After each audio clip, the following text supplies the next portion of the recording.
If you look at Yoga Sutras themselves, in one of the sutras, Patanjali says, by concentrating on a favorite object or sound or a picture, we can attain what is called dharana, which is concentration, and go into deep meditative states. That is where the practical application of the music comes in. And this is called Nada Yoga.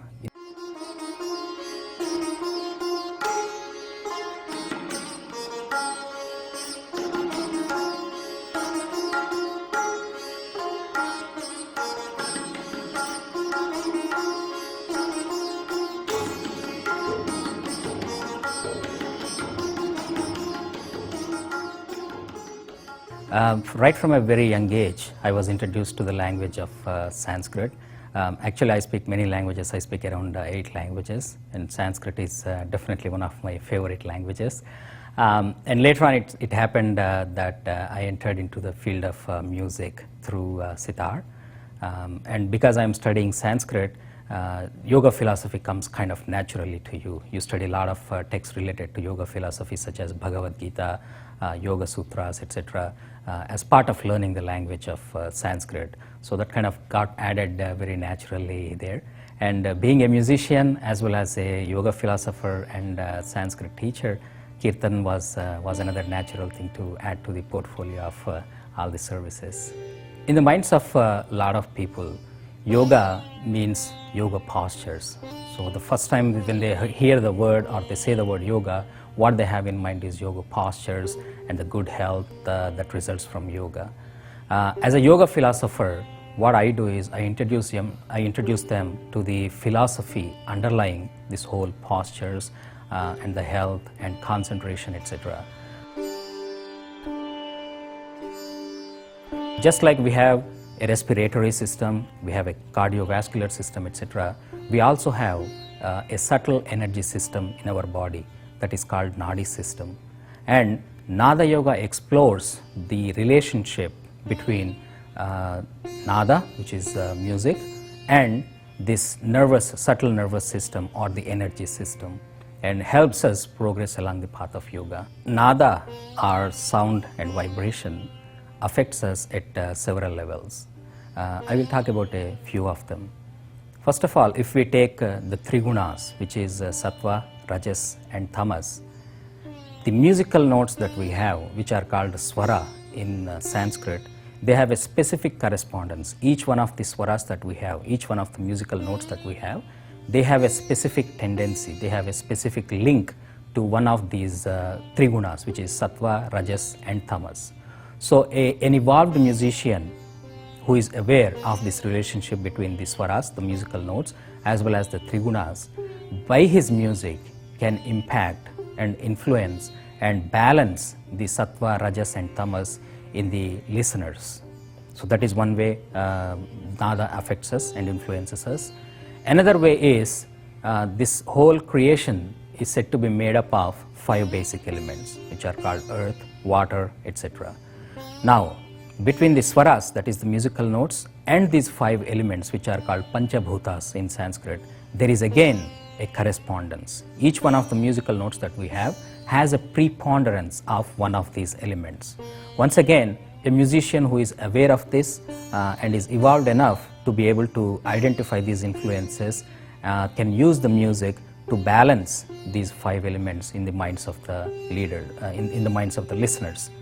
And also, from a Ayurvedic viewpoint, our body consists of 3 elements, vata, pitta and kapha.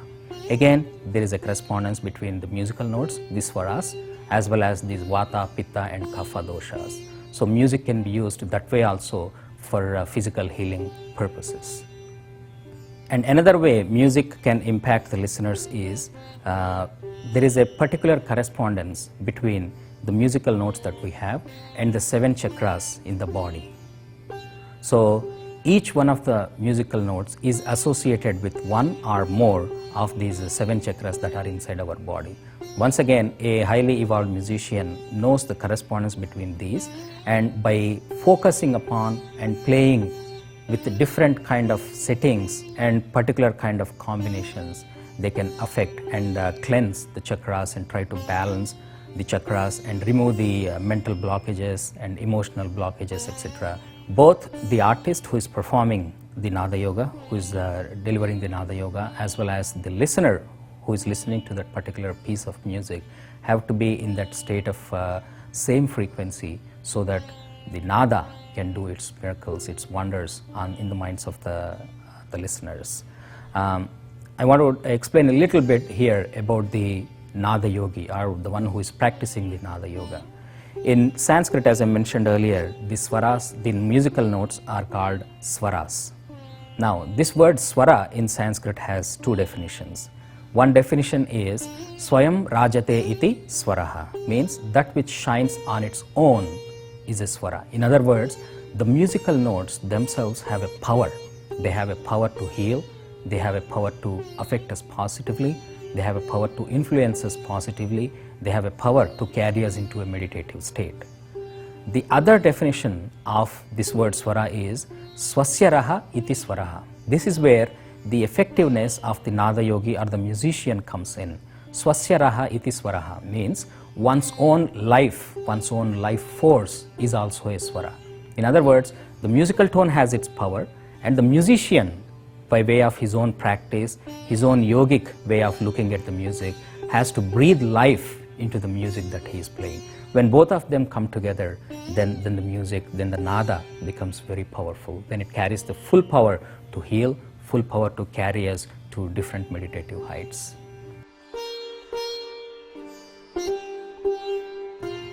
I personally think sitar is a wonderful instrument, very fitting instrument to practice Nada Yoga upon.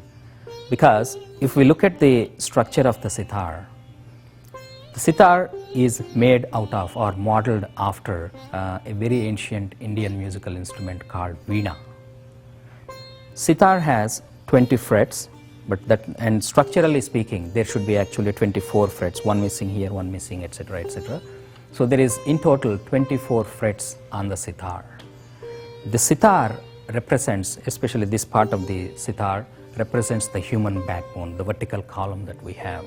So if we look at the number of vertebrae that we have, they amount to 24, starting from thoracic, etc., etc. And this part of the sitar, which is made entirely out of pumpkin, by the way, probably that explains why sitar sounds so sweet.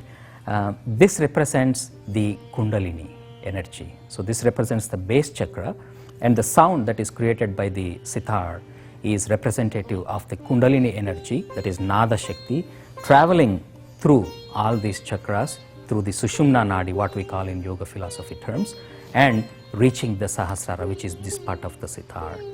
If we look at the concept of melody as well as rhythm in Indian music, they both tend to be cyclical in nature.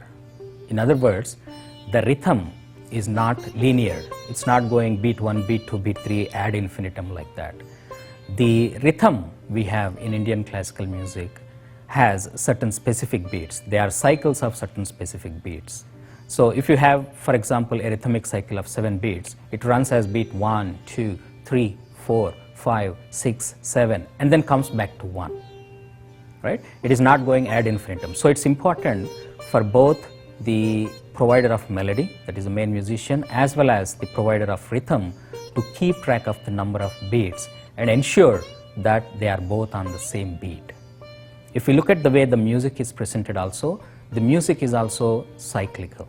In other words, there is a main line which keeps getting repeated, and there is a variation, and then there is a main line. This is the whole theme of presentation of this music.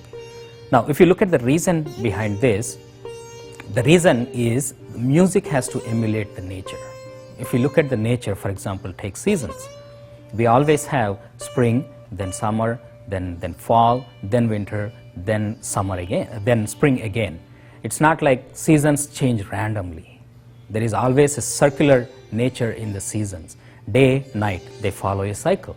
Seasons follow a cycle. Months follow a cycle. The moon follows a cycle.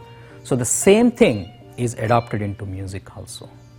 Therefore, sitar and tabla, being following the same system as the nature, they tend to work together very well, and the whole combination is just beautiful, and it seems to work.